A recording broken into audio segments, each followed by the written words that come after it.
നിങ്ങൾക്ക് ആ സമയം മാത്രമാണ് വേദനിച്ചത്. പക്ഷെ ഇപ്പോഴും അത് ഓർക്കുമ്പോൾ ആ വേദന നിങ്ങളുടെ മനസ്സിലൂടെ കടന്നു പോകുന്നു. അത് ഓർമ്മയിൽ നിലനിൽക്കുന്നു, അല്ലേ?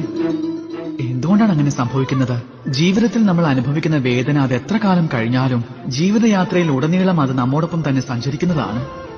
കാരണം ഇതായിരിക്കും: ചിന്തകൾ. ഒരു വേദനയും നമുക്ക് അത്രയും വിഷമമുണ്ടാക്കുന്ന ഒന്നേ ആയിരിക്കില്ല. അതായത് ചിന്തകൾ ഉണ്ടാക്കുന്ന അത്രയും വേദന. അതിനാൽ ചിന്തകളെ ഏവരും ത്യജിക്കുക.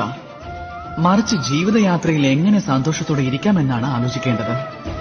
എന്നിട്ട് കഴിഞ്ഞതിനെക്കുറിച്ചും ഭാവിയെക്കുറിച്ചുമുള്ള ചിന്തകൾ വെടിയുക. അതേക്കുറിച്ച് ചിന്തിക്കുന്നതേ ഒഴിവാക്കുക. എന്നിട്ട് ഇത്രമാത്രം നിശ്ചയിക്കുക: ഇന്നെനിക്ക് സന്തോഷമായിരിക്കണം, അതിനുവേണ്ടി ഞാൻ എന്തും ചെയ്യുമെന്ന്. അത് ഇന്ന് തന്നെ ആരംഭിച്ചാലും.